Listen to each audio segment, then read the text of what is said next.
Hello guys, welcome sa aking YouTube channel, and for today's video, ang pag-uusapan natin is yung nangyari ngayon araw sa aking biyahe. Kasi meron kasi ako isang booking, no? Nagkaroon ako ng complaint, pero wala akong kasalanan. Bali, sa video ito, magbabahagi ako, no, kung paano nyo protektahan yung sarili nyo pag nangyari rin ito sa inyo. Tapos ng short intro na to.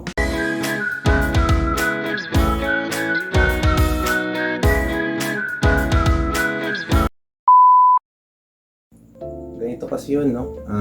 Kanina umaga meron akong pick up kasi sa Maxim talaga mag-aabono talaga tayo, no?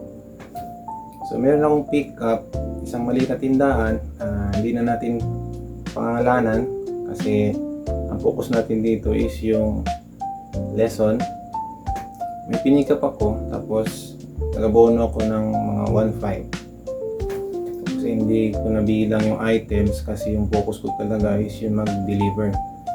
So sabihin na lang natin mga 30 to 40 pieces na burger na ganun ang halaga, no? Tapos pag-deliver ko, pagkatapos ko mag-deliver, nakalipas ng ilang minuto, no? Meron na ako isang sunod na pick up. Pagkatapos ko ma-pick up yung item na sunod na booking, yung previous na booking, may tumawag sa akin. Sabi sa akin, "Hello, ito po ba yung Maxim kanina?" Sabi ko, "Yes ma'am." "Ano pala yun ma'am?" Kasi daw, sabi sa akin, "Sir, kulang ng 3 burger." Gulat ako, kulang to yung 3 burger. Na ngayon, sabi ko, "Ma'am, paano ko naman yung mababawasan?" Kasi pinipili talaga ng client na ako daw, kinuha ko daw yung kulang. Kinain ko raw, parang ganon. Parang ganon naman din yun eh. Kinain ko raw. Sabi ko sa customer, "Ma'am, paano yun ma'am? Paano ko yung mababawasan? Kasi nagmamaneho ako ng motor." Ngayon sabi pa sa akin ng client, kasi daw binilang daw nila. Sabi ko rin sa customer, "Ma'am, kung binilang nyo yun, bakit kulang?" Na ngayon, ang client, sabi pa sa akin ng client, pinipilit niya talaga na ako yung may kasalanan na ninakaw ko. Alam nyo guys, matagal na ako sa Maxim, nung pandemic pa. Tapos, yung nakaraan, ang pinipick up ko pera eh. Umaabot pa ng 20,000, parang ginawa kami collector ng utang ng iba. Balik, kukolekta kami ng pera doon sa pick up, tapos ibibigay namin sa nag-book sa receiver. Tapos burger lang, nanakawin ko pa. Yung 20 mil nga hindi ko ninakaw, burger pa. So guys, mag-ingat talaga kayo sa pag-pick up. Ngayon, ang lesson dito, guys, if ever man mangyari sa inyo na makaka-encounter kayo tulad nito, guys, huwag kayong mag-panic, huwag kayong mag-worry. Kasi alam nyo, kung sasabihin man nila sa atin na sa pick up, darating talagang time, meron kayong mapipick up, tapos sabihin sa inyo, kulang yung dineliver doon sa nag-receive, guys, huwag kayo mag-alala. Alam nyo ba bakit? Kasi wala silang ebidensya na ikaw ang kumuha nun. Masasabi lang ng customer na ikaw yung suspect. Pero kung alam mo naman wala kang ginawang mali, huwag kang mag-alala. Ang nangyari kasi doon, pagdating ko sa pick up, naka-ready na yung pipick upin ko.